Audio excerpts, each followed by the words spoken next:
Oh, oh.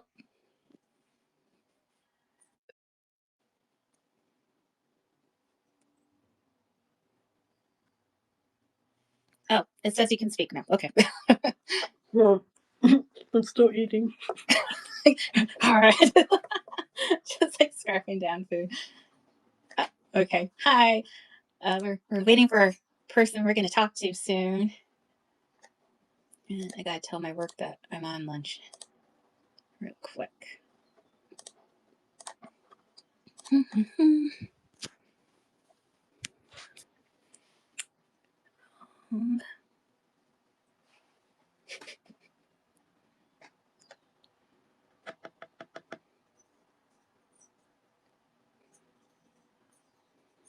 We should be starting pretty soon. So.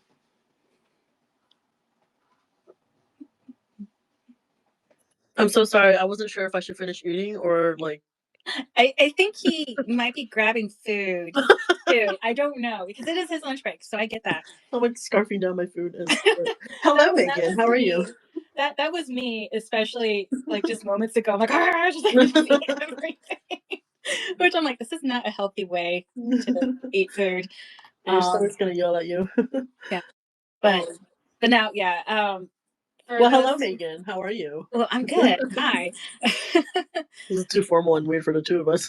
It is, and it's funny that he's here. He's right here. Wow, we called you out. Really great timing.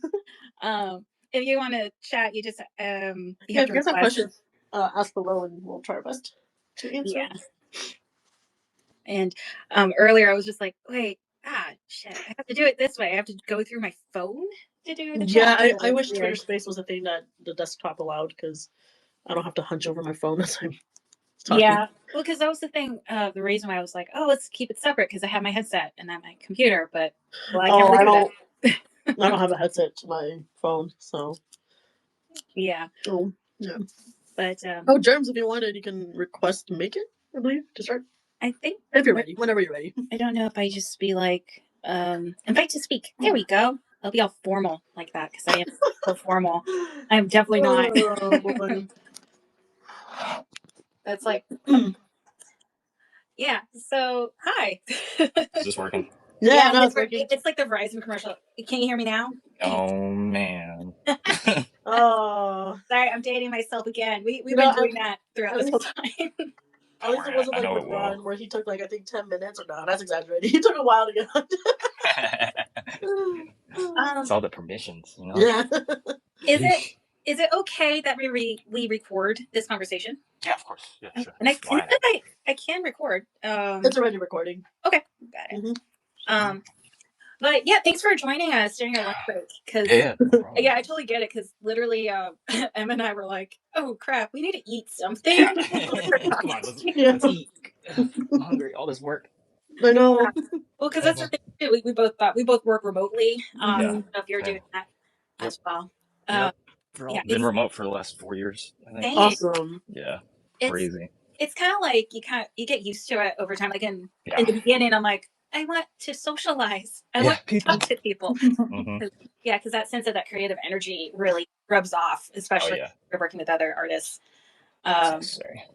Yeah, no, definitely. So doing these calls too kind of feels like, oh, it's work. And yeah. It's nice to chat, especially with other artists about stuff they're working on. So yeah, rock on, shit.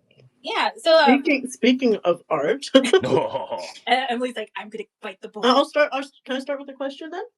Or I mean, what do you guys want to do? Maybe we should introduce ourselves before we start. I forgot introductions. It's all good. I guess the formal side of things. Yes, this is Megan. People call me Meg. I'm a 3D environment artist at ROTTMNT Games. I worked in games for the last 10 years, but I studied animation in school and I do short films on the side. So hence the background art everywhere. Awesome. Yeah, and then you want to do your intro? I have food in my mouth. Okay. I'm Emily. I'm an animator, or right now I'm a senior animator on Monopoly Go. I've been in the game industry for over 10 years, and during my off hours, it's gonna be one of those days. During my off hours, I do random animations on the side, just like just for fun. Yeah. That's the retort one. Just for fun. They're just awesome. Yeah. Yeah. Like literally, Emma will just start an animation, and she's like, "Hey, can you do my backgrounds?" I'm like, "I know they're like simple," and she's like, "No, I don't want to do it." I'm like, "Okay, I'll do them." But in this case, it was reversed. With this project with Restore, it was like I really want to do these environments because thanks to you, Jermaine, I actually when seeing your work, I'm like, I want to do it. Of course, it's definitely intimidating because I'm like, can I actually do this look? But I wanted to do the Restore project because of that, where I'm like, oh, I wanted destruction and destroy everything, and I just want to see work. Sorry. No, but and then I turned to Em. I'm like, hey, I really want to do this project, but I'm really not an animator. And I was like, oh, I'm an animator, but I can't paint backgrounds, so. So yeah, she kind of flipped out because at the time too she wasn't working, and I'm just like, well, here's something. Oh, yeah. It was like I had just gotten let go, and my friends and family were like, just relax. And as we started this project, I'm just aggressively animating on the side. They're like, no, relax. And I'm just like, this is relaxing to me. This is great. What do you mean? Yeah, I'm a masochist. I like to suffer. Yeah, that's what art is. Yeah, no, it definitely is. Like explaining that to someone who doesn't do art, I'm just like, I like what I do. Yeah, it seems like I'm like not enjoying it, but I actually do enjoy it. Yeah, it's different than work, I think, because it's like, well, you're spending your free time working on something else, and you legitimately want to spend the time to paint and draw all those things, and it's a different vibe, I guess. Yeah. The activity I do for free. Yeah. It's like that or play games. Yeah, for free. Yeah, exactly. Yeah, like I'm not paid for the time spending. But it's fun. Yeah, it's fun. So, actually, I guess this is a really random question. Are you playing any current games right now? Right now, a little bit of Destiny 2. I've been playing that since launch. I've been playing Destiny since Destiny came out, like the first one. But I'm like a holiday player. You just come in every few seasons or something like that now. Yeah, like something new pops up, you're like, hey, I'm gonna go for it. Exactly. Yeah. DLCs every time they drop, I'm like, oh, do I want to? Yeah, let's go to space. Yeah, sure. There's that, and I play Tetris a lot. Just I have a pocket Game Boy, and I just play Tetris for fun. Oh no, don't get started on that one. I love Tetris. I bought that that McDonald's chicken nugget shaped Tetris thing. No way. Yeah. I got it on eBay because I was like, this is the dumbest thing I invested in. Nice. I don't even use it because the UI is like all different. Like they don't have the it's laggy and whatever. It's the novelty. It's fine. Yeah. No, when she got that, I'm like, really?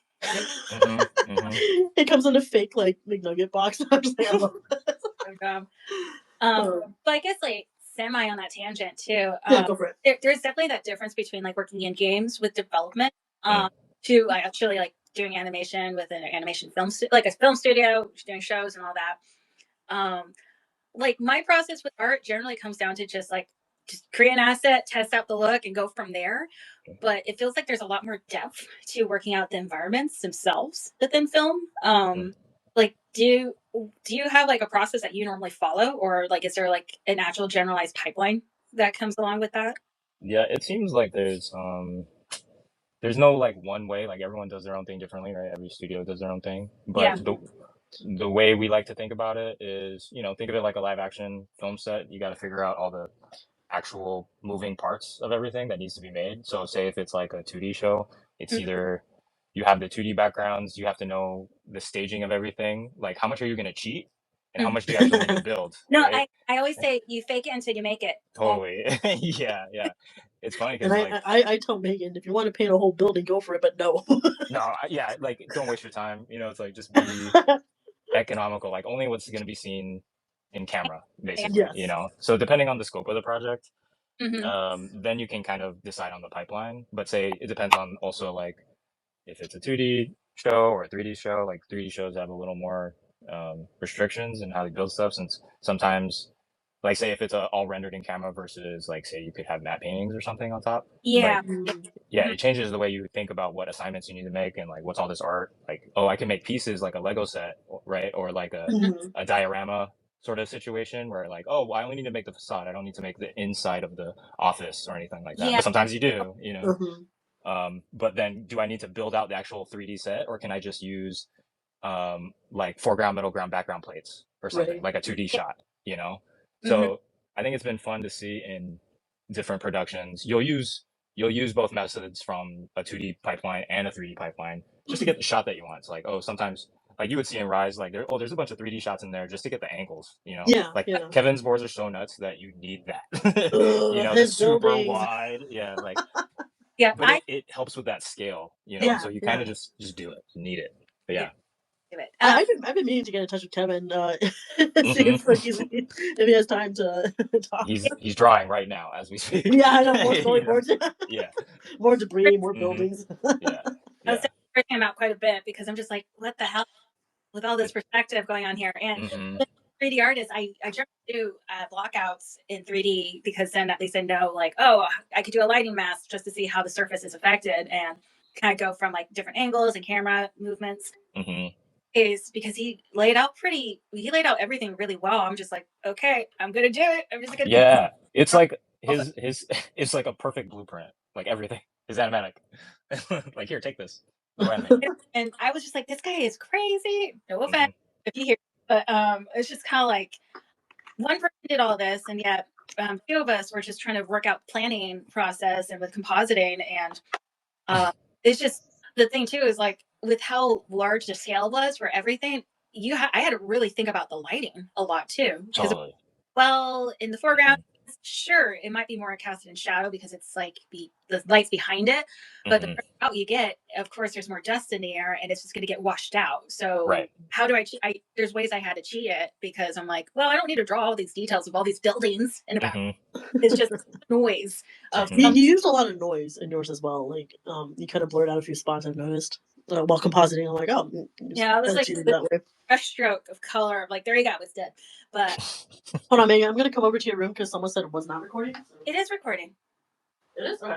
It is. Okay. All right. I guess I'm not technical enough. I have a real quick question for you, Jermaine. Or do you mind if I just call you by germs or? Yeah. Either way. It's all good. Why purple everywhere? I know, right? Oh my god.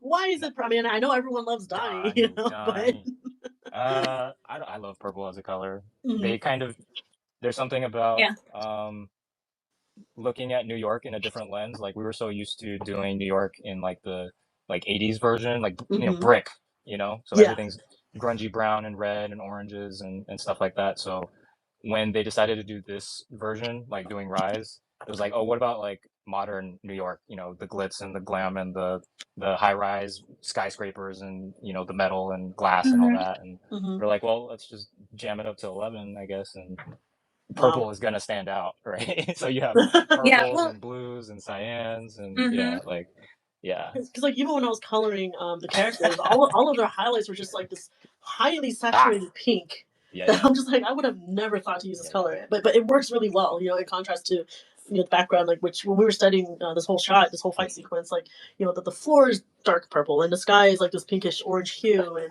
when you get to the Technodrome, it's like dark purple. Yeah, I'm sorry. I'm sorry. No. I feel bad every time like we're in design review, I'm like, all right, let's see if this works. Is this too much? Is this a lot? I don't know. Because like I don't know what I'm doing. I'm just picking colors. I'm like, yeah, that might work. Yeah, let's see. Syndrome is very, very prominent. But like, no, like Emily had brought that up to me because she's like, can I ask this question? And I'm just like, well, yeah, go for it. Purple. But the thing for me is like, I won't go into this tangent. Emily knows this. I love color theory. And you're like, but I was just thinking because with the color purple and the blues and pinks and whatnot, it's just like it's at night. A lot of these shots are in the dark and at night, and you want to have it not just go to black all the time or get so like too cool, because like purple can be a warm and cool color. So it just kind of works really well. And I generally did use that for my shadows a lot of the cases because I'm like, well, it's not going to go to black. I did use black line work, but just to kind of mimic that graphic style. But this is like, you know, you have your complementary colors. You like the red, the oranges everywhere, and then purple is so there you go. Even Leo's sword is like pink. Okay, it turned pink. Yeah, for a real quick second. Yeah. It's fun seeing like the color designers try and reconcile the backgrounds, you know.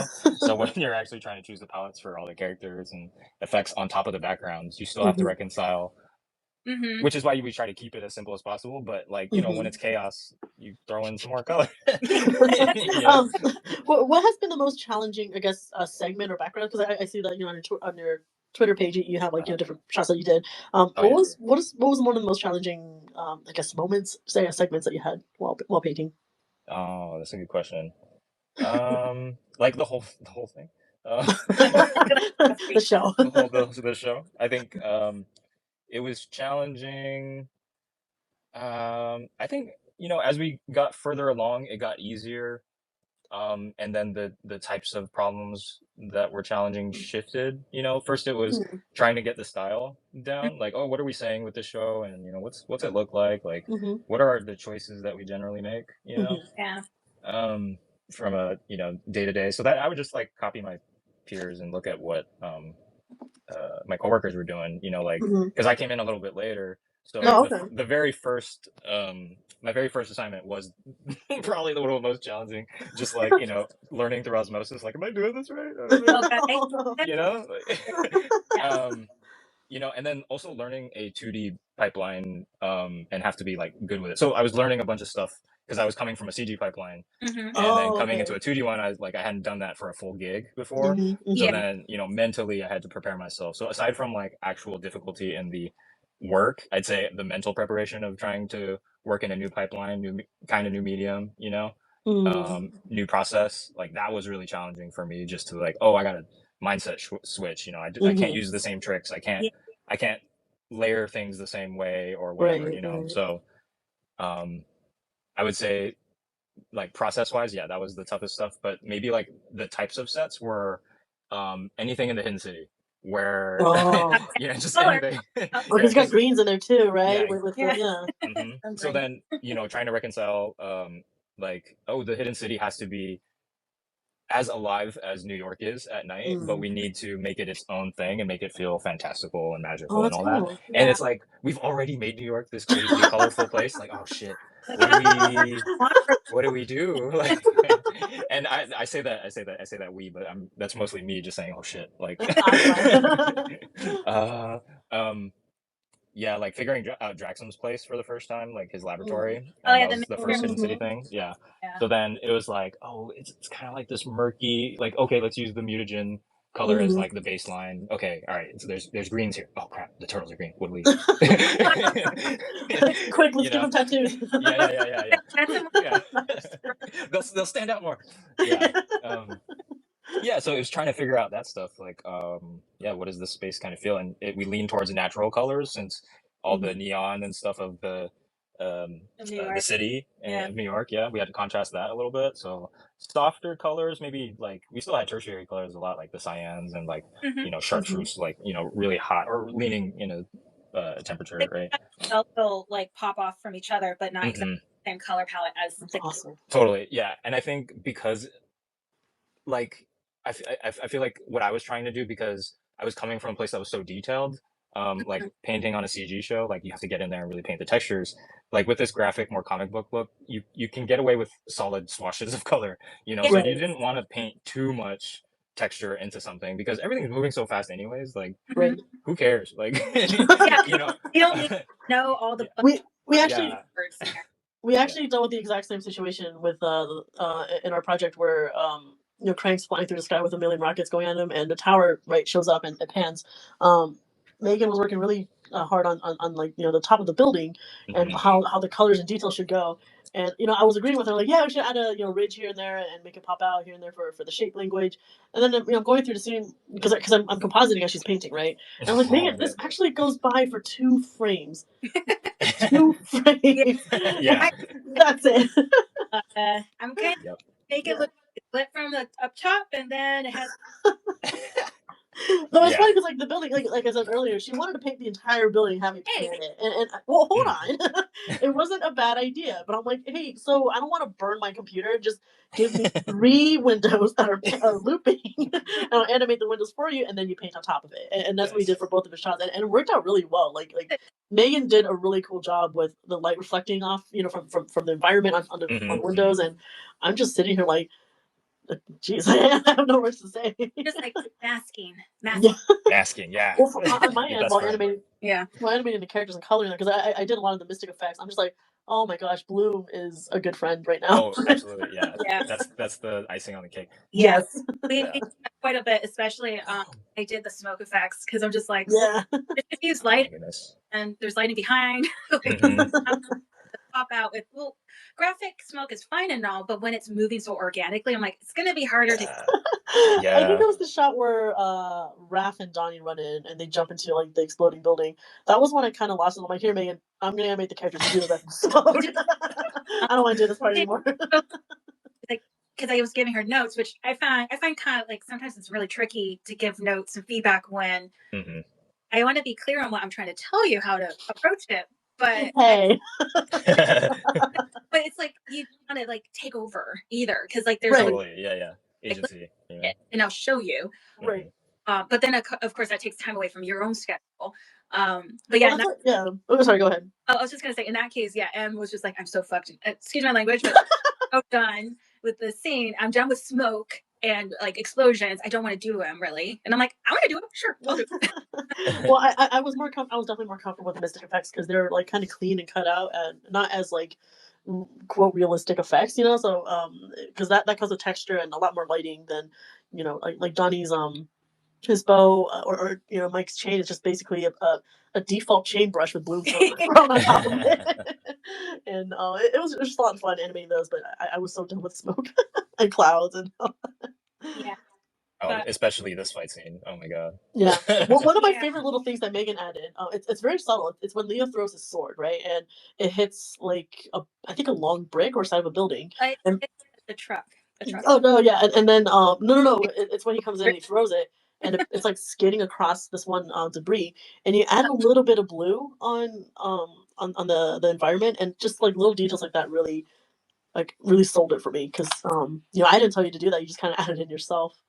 But like like the main thing I've noticed a lot within like doing backgrounds or environment work is that if you have a lot of lighting or influence of like outside influence, it should influence the environment itself, because you know, like the bloom of the mystic effect, so it would make sense to be like, oh, it's lighting that surface, it's on, instead of like normal surface with a shadow.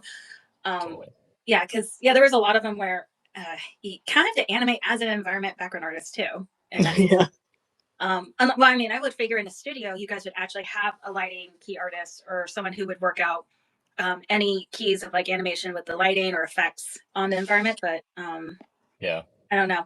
It's just, I guess with this type of projects, like, you have to wear all hats to figure things. Totally. Yeah, I was just gonna ask, like, what was the breakup of like responsibilities? Like, who was handling what?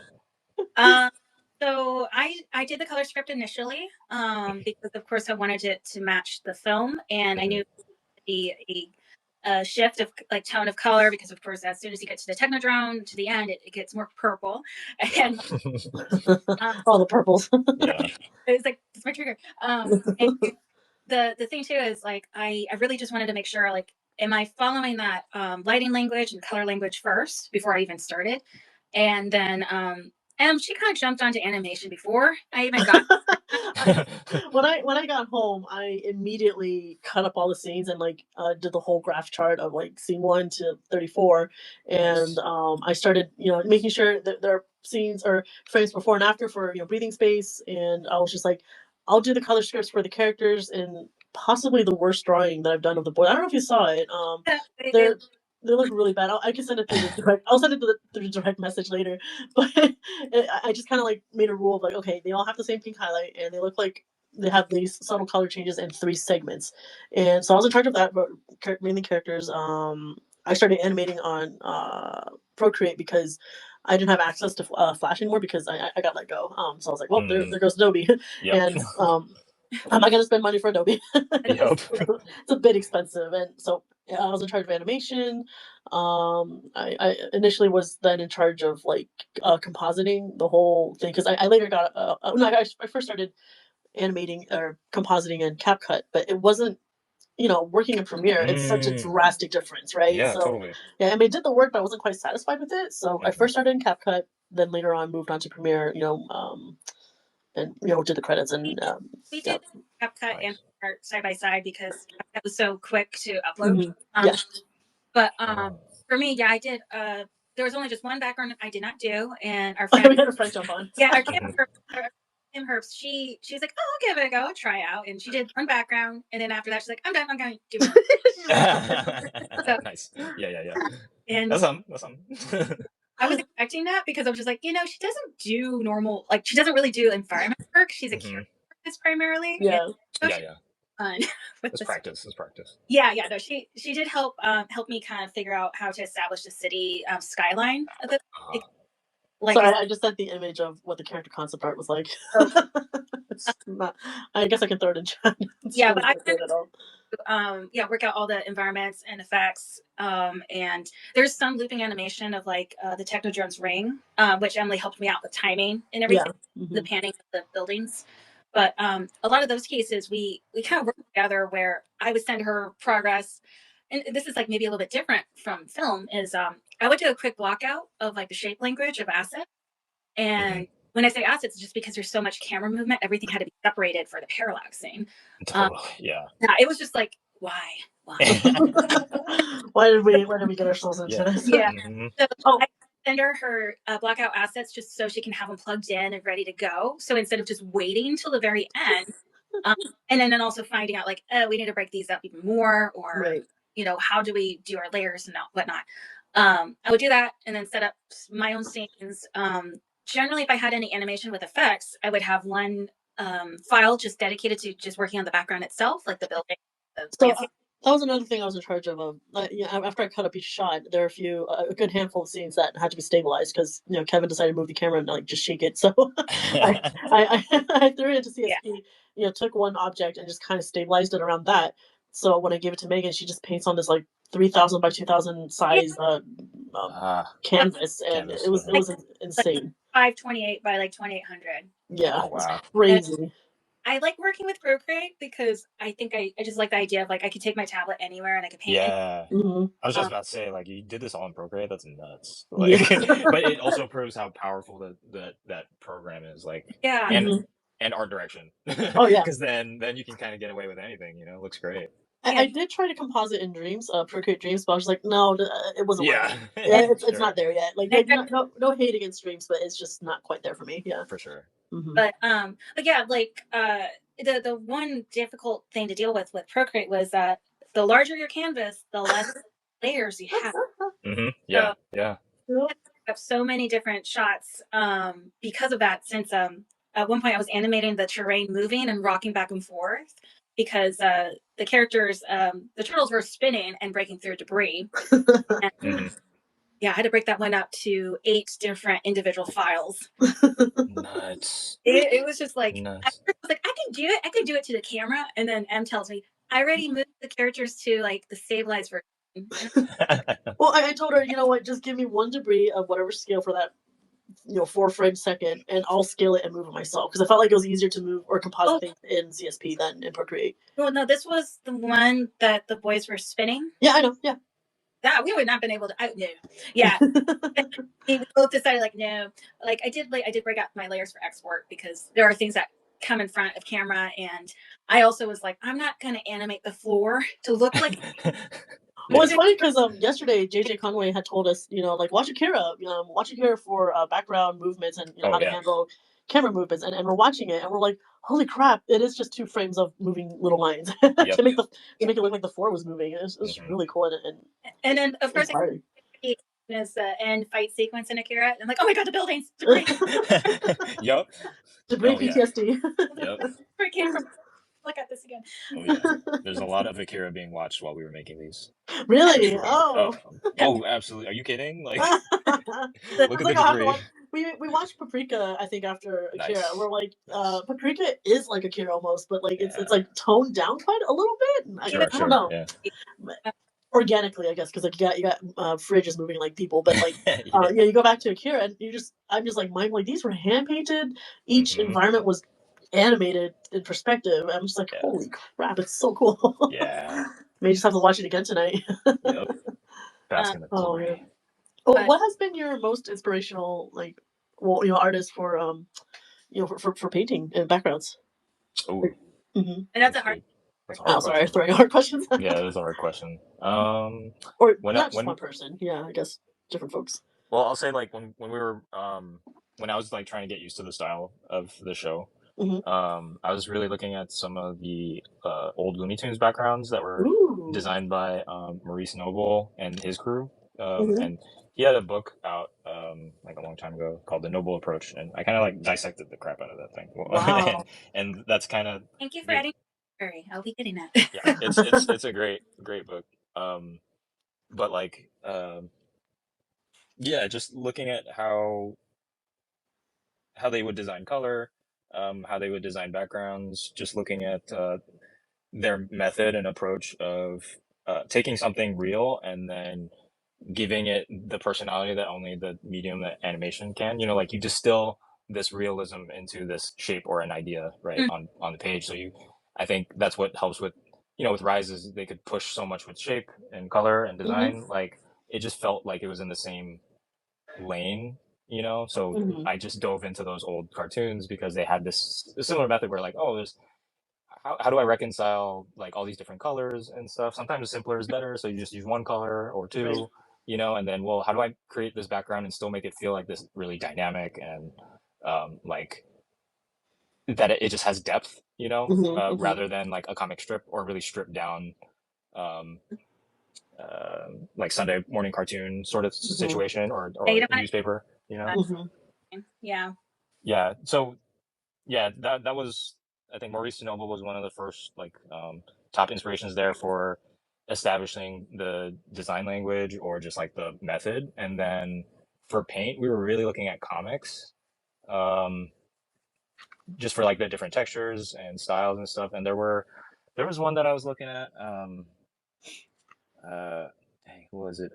Gigi Cavanego's stuff for was it Dylan Dog or something like that? Dylan Dog. Yeah, Gigi Cavanego's the artist. I'm trying to find some. Sorry, Megan. I looked at the book, by the way, The Noble Approach, and if you want a hardcover, it's only $300. Yeah, you might have to get the digital. Sorry. That happened when I was I got the Journey art book, and I was okay. I'm willing to spend the money because it was like limited edition, actually signed. And then Emily's cat decided to sit on it and actually rip a page or two because she ran off of it. Oh God, it hurts so much because it's so expensive. Oh man. But anyways, yeah, it's just all right. That's fine. But yeah, no, like graphic novels and comics. Originally, I was trying to go for that idea, like the graphic look. Like there's some stuff I did, like there is like black shadows and just the line work kind of defines that space a bit more. But then, of course, like once it's further away, then I was like, well, I can't really have like black lines everywhere because then it's just gonna. Exactly. Yeah, there's there's one little let's see, the same shot it's the shot when Krang's beaming at Leo and he throws the truck at him. That one sideways shot where he throws it and the truck explodes. There was one frame where it was just held on black and white and Megan like drew the lines in there. But when we played it, I look back at it, that one drawing was kind of distracting because it just kind of like stayed there for a little bit too long. So. Yeah, it was really jarring. So what I did in Premiere is I just scaled it, and the two frames moved like one a little bit to the upper left or whatnot, and I'm like, okay, it's moving, we're good. Nice. Because like even though black and white, the effects they work, there's just a few things that even though it worked in storyboard, we had to like change things ourselves. It's just how it was. But it was definitely really fun, just dissecting all the different ways of I don't know, just. I think it was one of my first times animating an action shot and just seeing how it was done. It was really, really inspiring, and oh man, we definitely learned a lot. yeah. I was gonna ask you like, how long did it take from like start to finish? So Emily worked on her animations for 3 months. The first 3 months, the last 3 months, I worked on all the backgrounds and environment work. Nuts. Yeah, while compositing. So like, we were I was working full-time jobs and and family stuff gets in the way too. So it's just like, well, I'm doing the best I can. 1 week, actually for 2 days straight, I had swarmed Emily with 6 environments. Oh gosh, in a week. Yeah, I was just sitting on the couch. I'm trying to play Final Fantasy, and Megan's just throwing, airdropping shots at me, and I'm just like, okay, I guess I can't play the game anymore. I was just compositing the rest of the time. But I guess collectively, like not realistically, the whole span time was definitely half a year. But if we like added all the time together, it's probably 4 months like added together. Gotcha. I definitely had more time in the beginning to animate because I didn't have any work, so I was painting for the majority of the day or animating for the majority of the day, and because of that, I was lucky enough to have the time. But near the end, Megan and I worked for I think another shift, like 7 hours after work, just to we gave ourselves a deadline when because we initially wanted this to be finished in March, and then obviously that wasn't happening. So, but we said, okay, let's give ourselves a bit of a breather, but we still have to have a day, otherwise we'll never get it done. Like we can work on this for 3 years and just kind of perfect everything, but absolutely. to like just finish it, like because we have other stuff going on, right? We eventually said, okay, let's set this date because I'm leaving for a business trip next week. We need a week to just kind of dissect stuff. So we eventually landed on March 10th as our day. So I originally had set it for the 10th just because we were waiting on my work at the end generally. But for me, I was just like, I personally would like to get this done sooner than later. Of course, there are a lot of things that I would love to go back. Like I look at some scenes as we play it, and I'm like, oh, that wasn't as good as I wanted it to be. Right. Yeah. But I had to keep reminding myself, nothing is ever going to be perfect, but you have to. Yeah, finish it. Just finish it. Yeah. That's what's for the fountain, like finish it. Yep. But we were going to be done at the end of May, but like I was just like, we're doing this. Yeah, I didn't want to come back from Portugal, which was the business trip. I didn't want to come back and like keep working on it. So I was like, totally. Yeah, I'm gonna be way too tired. Yeah. So at the moment too, we are also going to be helping out with another short film project. But that's set to finish near the end of the year. So I was like, well, I got no time. I actually was working on that in the beginning, and then I was doing like 3 projects at once. I was doing one short film project and a 3D project, which I'm going to be tackling soon again. Epic. And I'm working, and I'm just like, I'm really not doing myself any favors. Workaholics. Yeah. I mean, we're still trying to be healthy. Our sleep schedule now can be normal again, but like before we'd be up till 3 or 4, and we're just like, this is killing us. This is not good. We can't do this. Like we're not students anymore. I'm working professional. I need coffee more. I just need sleep. Well, but the thing too is like in halfway through this process, feeling like, okay, this is not being smart. I'm not being smart here by working on all these once. I'm focus on one. So the short film project, I told the director, I was like, hey, I'd love to still be part of this, but I will have to just join later and participate because I'm going to be also helping out with color scripting and environment work there. It's in 3D with 2D a feel to it. Ooh, that's cool. That sounds fun. Well, it's very exciting, and like right now, there's only one animator, me. We need more animators on that, but we can't like disclose anything more than like like if people can join or not, because that's like not in my control at the moment. But it is very exciting though, just to be on something. Like we're giving Rise fan art maybe like a little pause. We totally. I want to say Rise had definitely helped me break my my art block, but like it's just like, okay, let's work on something else for a little bit and come back to the show and study it more. Because like again, I think the last time I saw a show or any media this eye popping was Spider-Verse, which definitely brought out the graphic and comic book look. And it's just like consistently studying them and seeing how they did it. But yeah, actually after this, I'm gonna be helping out with there's a Rise intro animation reanimate project. Group of other artists over here. That's amazing. One of the shots I was like, oh, I'm just gonna do it on my own because it was already taken by someone. And the moderator of it, Kick, who's listening, was like, hey, I wasn't actually ever taken. Do you want it? I'm like, I am kind of and I looked at it again. I'm like, yes, I'm taking it. So that's just one thing. But it is like, this is the first time I've ever done this much fan work ever. And it kind of just like, it's not just the characters too, when that's what I was so happy about too, is like I the environments. I can flesh out like pieces that, or even just study how things were done. Because I never would have thought of like, oh, I'm going to do dot matrix for lighting. I kind of snuck in. I'm like, hey, Megan, there's a moving object in the shot. Do you want me to do it? And she's just like, no, get away. Nope. Back up. But it was also the thing too, like seeing like there was a lot of different renditions even within the film and from the show where you have more graphical elements like the dot matrix, like I said, with lighting, and everything. And then when I went on to the fight sequence, I was like, oh, it actually really isn't there anymore. Right. There's so much movement, it would be noise. Like not sense. It would just be like, no, it's not helping ability. But so like would you guys generally tend to make those choices just because of like an action sequence, or like what I guess the art director would, I mean, you guys would direct. So yeah, that's on the money. Like we would, depending on the state of the shot or any of the action moves, we would incorporate maybe more texture to the line or the lighting, you know, so we'd add some of that like halftones, screen print, you know, feel to everything. But yeah, if it's moving like crazy, like if it's an action scene, it's gonna make the screen vibrate if there's too many dots. That's you know? true. So you don't want that. So actually, there would be a lot of times where they would tell me to tone it down. like okay, knock this out, or actually no, put it here, put it in.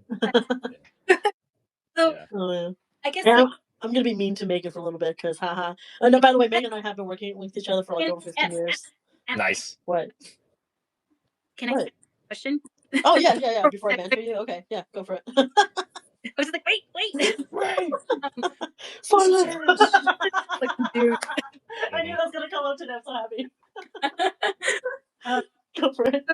So, you know, is it actually a better case scenario to actually add more or do more and then be able to pull back like certain texture aspects or like color choices and everything?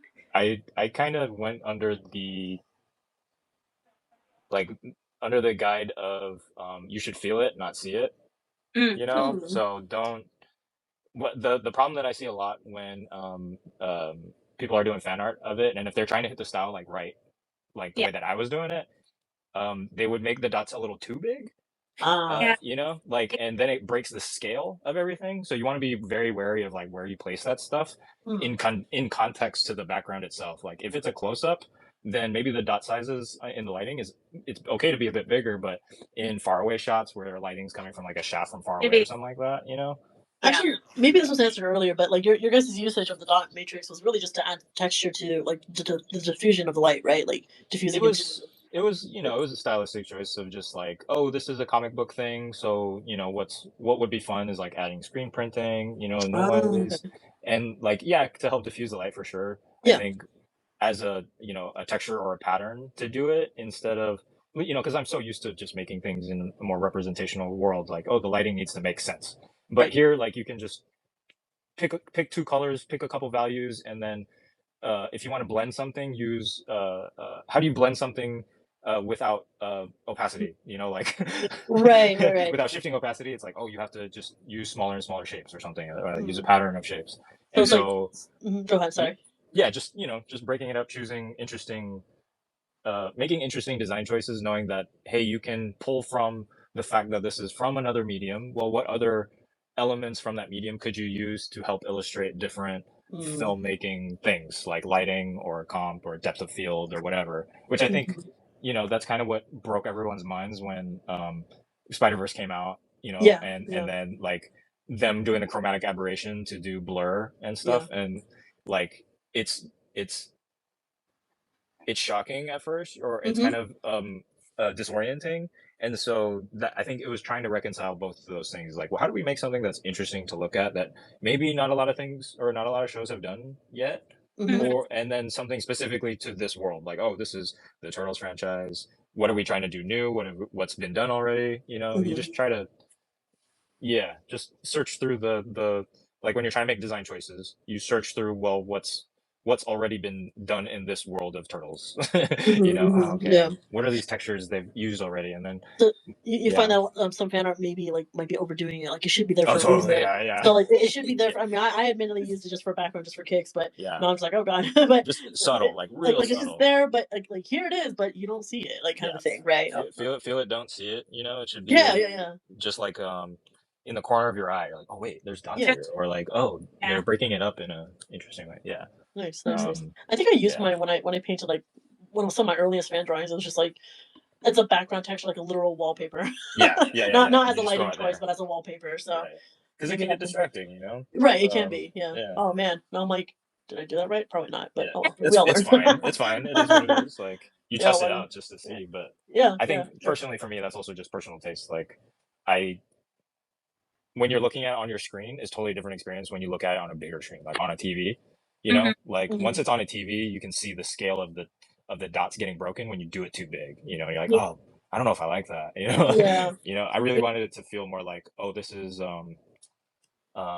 like it's on paper and it's moving. You know, like personally, I wanted to make it feel more like cel-shaded animation or cell animation where like you could kind of lift the characters off a little bit. You could see the shadow of it all, and then maybe the background would have a sheen of paper texture like on top of it, you know? Yeah.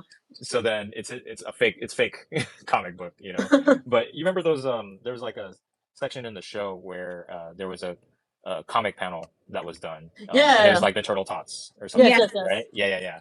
And so it was kind of like that. I kind of fell in love with how that felt. And I was like, oh man, that one felt very newspaper, like the style of it. I just posted a drawing in the gym, like, oh yeah, that's way too big. That should have been like twice as small. Right.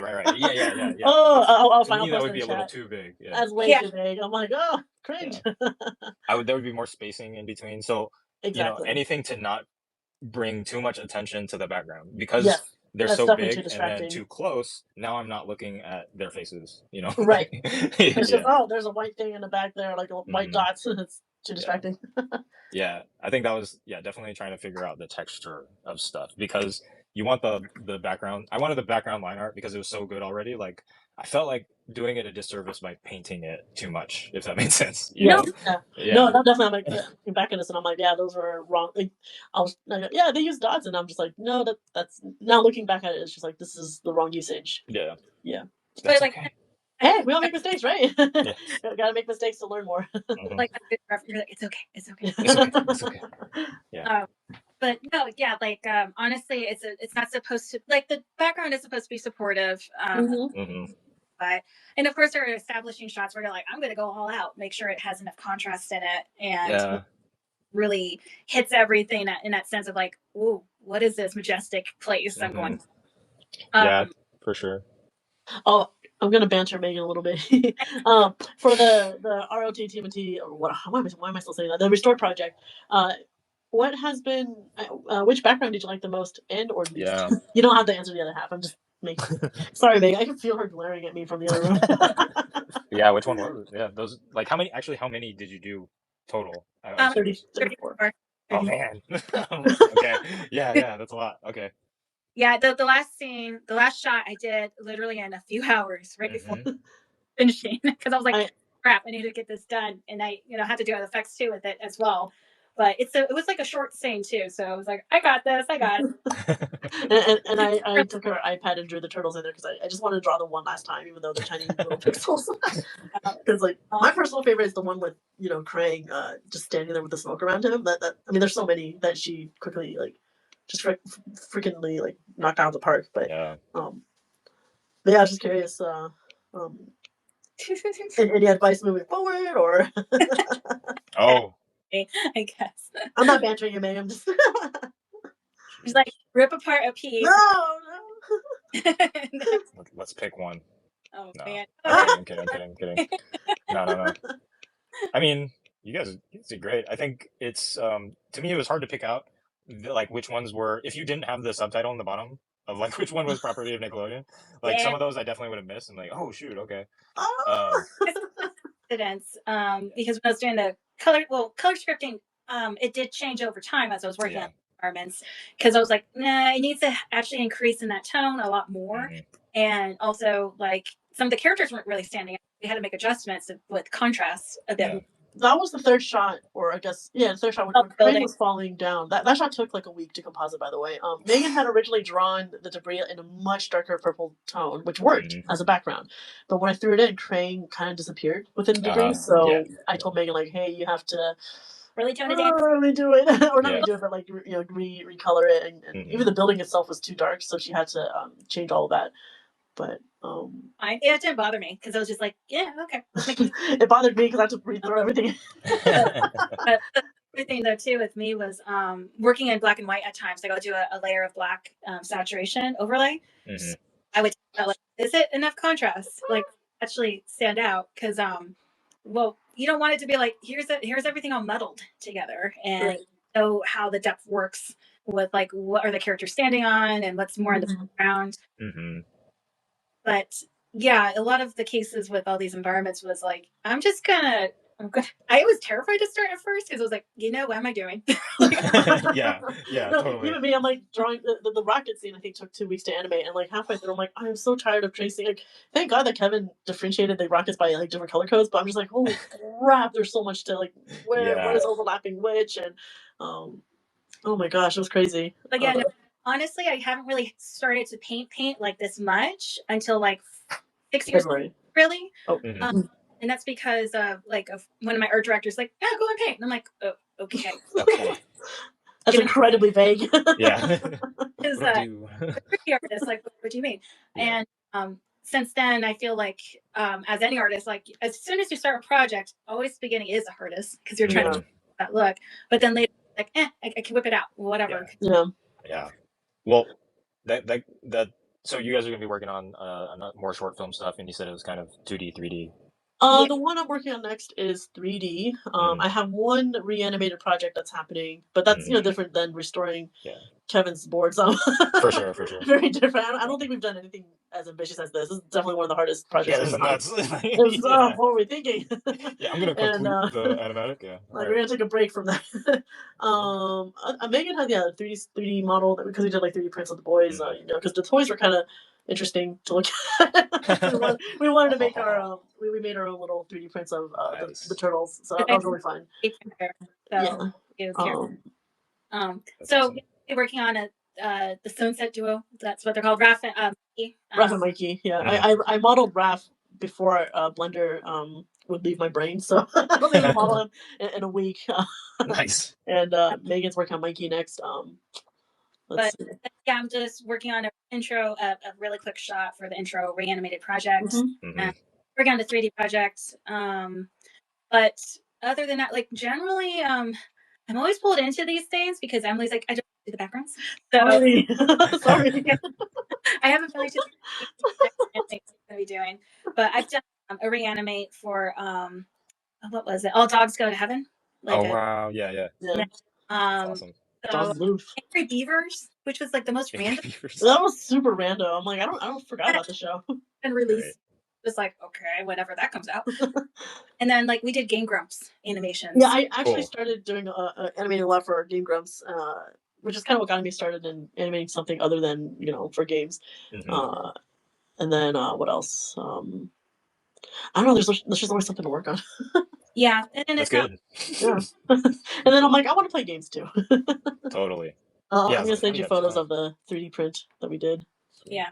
But Raph is he's gigantic. He took like 36 hours to print, right? Or no? 26 hours. 26 hours. Okay. Yeah, he's a big dude, but honestly, there you go. I had 1 week of working on the environments. I was super slow, and it's because carpal tunnel. Oh no! Yeah. And I'm just like, why now? I don't normally deal with it, and so of course I'm like, yeah, I went a little too hard a couple times. Yeah, need to relax. Well, speaking of like, because I was just ripping Megan apart. There is one shot that I'm still not exactly happy with, but like I was working on it for so long that I had to keep one eye open because the other eye was getting too dry. And it's the shot where Leo throws the sword, the up close shot of him throwing the sword. And when the camera pans around, you see like a truck, 2 parts of a freeway, and a wall like coming forward. I could not get those debris to work like not jarringly, because like if you look closely, they're kind of like wiggling back and forth. And for like 3 or 4 days, I'm just like, Megan, no, I can't get this to work. She tried it and it didn't work. And at the end, we just like, you know what? If you don't look at it and you look at the sword, it's not there. Yeah, there you go. And that reminds me of what you were saying earlier. Like, it's not there, but it's there. Just kind of ignore it. There you go. Yeah. But anyways, we are coming to the full hour. Oh yeah, I know. And I know have work. So do we. Yeah, we all got work. I do have one question. One from a friend here. They said, this is from Auntie. They said, comments about learning from 3D to 2D made them think. After starting the newsletter, any insights into teaching and learning in general? Oh yeah. Oh man. It's funny because I started the newsletter to teach myself and kind of like, it's more of a learning exercise for myself, just to reiterate or like explore all the ideas and stuff that I've come across over my career. Cause like, just like y'all, it's been over a decade now, and I'm in that point in my career where I'm having to hire people, you know, and then it's like, well, how much of what I know is my own knowledge and what is shared knowledge? And so I had to look out there and look, and you know, I've been wanting to not just write for the sake of writing, but like make something that I want to see, you know, and if it doesn't exist, I guess I gotta make it, you know. And I wish that one of the things that I had when I first started was like a newsletter or a YouTube channel, or, you know, something like if I wanted to work in action animation or cartoons or something like that, like where would I start? What would I do? And so I started the newsletter to kind of like do that. And I think just writing them teaches me what I know and what I don't know, and helps me solidify all that stuff. And so I'm kind of using it as an exercise, just as like you guys are doing with doing the reanimated stuff and doing this whole project. It's kind of the same thing. It's like you do it as a huge learning experience, and hopefully it solidifies some stuff for you. And then, definitely. and then it helps also give knowledge to whoever is paying attention, who just so happens to be paying attention at the time. Right. You know, so my method was like, well, I'm just gonna write to the past version of myself because that's the only person I feel qualified to teach. You know, it's like, well, you didn't know this past me, so here's what I would tell you. You know, and well, I'm just for me, doing it using the dots. right? Yeah, I just learned that exactly. today. Yeah. Right. So I'm just trying to go back through my career and tell the different versions of myself at that time, like what I would do differently, or like what I wish I had a heads up on. And I feel like that's a great way to teach and learn, is to learn and teach yourself. You know, cool. learn who you were and who you are as an artist. Like, okay, back then I didn't know jack shit about drawing or whatever. I always quote from movies. I just thought of like Mufasa, like remember who you are. You remember who you are. No, that's like the best one for everything. Like Master Splinter says that too, and I forget which one, but never forget who you are. You know, like never. So That's awesome. like that's hopefully that helps. No, it does. Yeah, I hope. I think they're listening in here, because we have a little side project. But yeah, that's awesome. That's really awesome to hear. Yeah, and that actually is a really good thing to end on too, just because of the fact that we all are learning and studying as. I still am learning and studying. Always. Yeah, I'm really stoked to see you make all these projects and stuff. It's like super inspirational, like especially since we're all working still, and you know, it's like, you know what, I'm gonna do this thing. Like, okay. Well, that was when I was also unemployed. I'm like, I need stuff till my hands are empty. Yeah, totally. Yeah, so great flex, both of you. Everyone involved. We're so happy with like you, Ron, JJ, like you guys are like super inspiring. Kevin, you know, everyone. The whole team's nuts. Whole team's nuts. I swear that show was like just lightning in a bottle. Oh my god, I can't believe. Like, of course it got canceled. Like, you should. There's no way you could keep that energy. No, they didn't know what they had. Yeah, I mean, Kevin's like such a beast, but like, no, he called us the beast the other day on Twitter. I'm like, we're the you're the beast, like you're the one. We're all the beast. Yeah, we're all the beast. But no, you guys have been super inspiring, and like, you know, continuing to do so, and we're just as artists, just, you know, keep honing those skills, right, and just keep working and enjoy life, take a break, you know, touch grass, drink water. Yes, please. Yes, please. So, like, we really, really appreciate you for just taking the time on a Monday. Yeah. No, anytime. Like, y'all blew me away. That was crazy. Amazing artists. Oh, thank you so much. Thank you so much. But anyway, we'll let you go, so you actually can take a break or do what you need to do. Yeah, likewise. Yeah, happy Monday. Happy Monday, everybody. Take care. Bye. See ya. Okay, I think we are gonna end this here, but I want to make sure I keep the recording. So I'm gonna actually. I'm here too. Can you make sure everything's good? But anyways, thank you all for joining us, and this is all going to be recorded and saved onto my page, so you can re-listen if you want to. All right. Hey guys, if you haven't, please follow Megan. She's like, she deserves way more followers. Just like yeah, I'm a cool person, not really. But anyways, thank you. Yeah. All right, bye. Yes, and